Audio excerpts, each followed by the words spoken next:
Type d'estime de soi. L'estime de soi est une dimension essentielle de notre équilibre psychologique. Elle influence la manière dont nous nous percevons, agissons et interagissons avec le monde.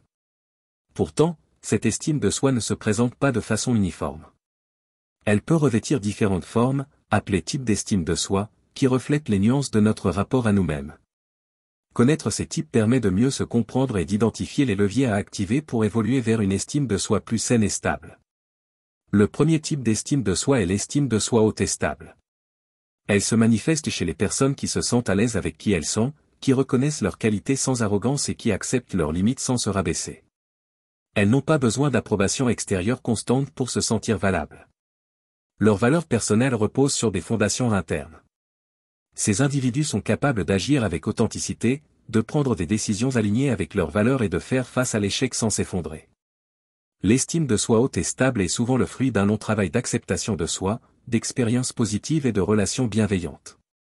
Elle permet de vivre en cohérence avec soi-même et d'interagir avec les autres sans masque ni défense excessive.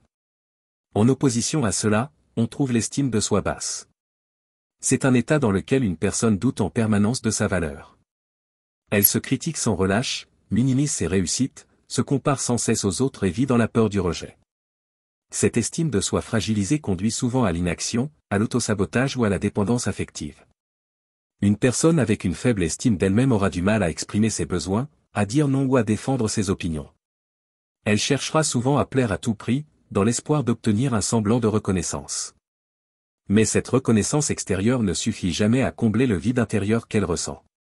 Ce type d'estime de soi peut provenir d'un passé marqué par des critiques, du rejet, des humiliations ou un manque d'amour inconditionnel. Un troisième type est l'estime de soi haute mais instable. Elle se manifeste par une apparente confiance en soi, souvent très démonstrative, mais qui masque une grande fragilité intérieure.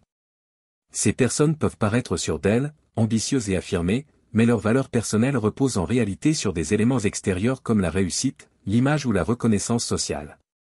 Dès que ces éléments disparaissent ou sont remis en question, leur estime de soi s'effondre. Elles peuvent réagir de façon excessive à la critique, vivre des hauts et des bas émotionnels intenses et se montrer très sensibles au regard des autres. L'estime de soi haute et instable repose sur un équilibre précaire. Elle peut pousser à rechercher la perfection, à surperformer ou à éviter toute situation perçue comme risquée pour ne pas être confrontée à un possible échec. Ce type d'estime de soi peut conduire à des comportements défensifs, à de l'agressivité ou à une difficulté à accepter les limites. Ensuite, il existe ce que l'on appelle l'estime de soi conditionnelle.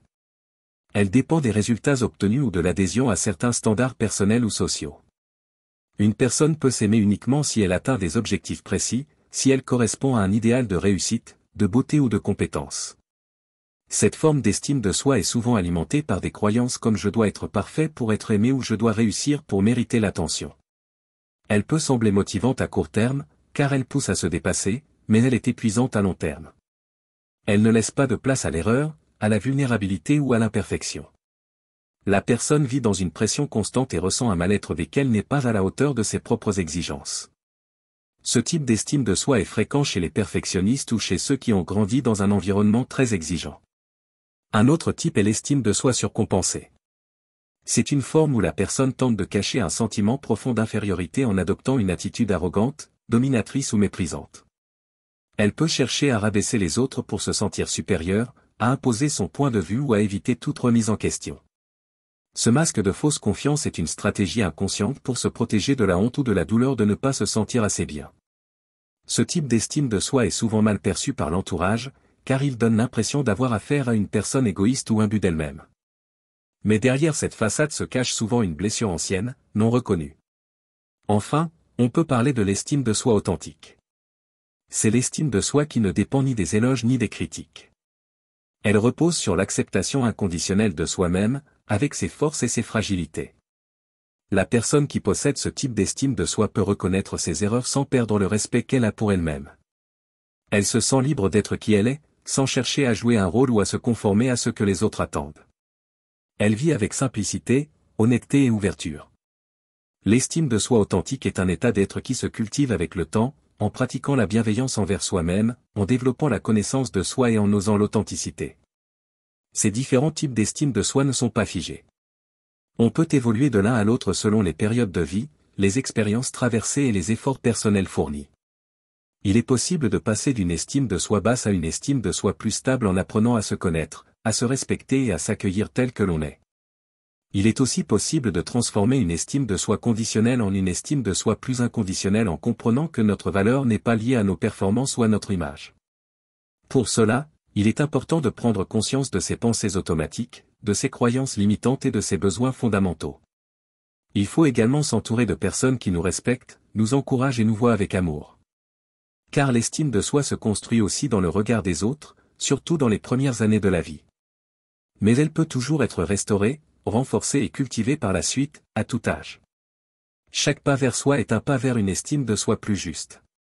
Chaque acte de respect envers soi-même est un acte de guérison. Les types d'estime de soi sont des repères pour mieux comprendre son propre fonctionnement. Ils ne doivent pas servir à se juger, mais à éclairer le chemin. Car derrière chaque forme d'estime de soi, même la plus blessée, il y a un désir profond de se sentir digne, aimé et en paix avec soi-même.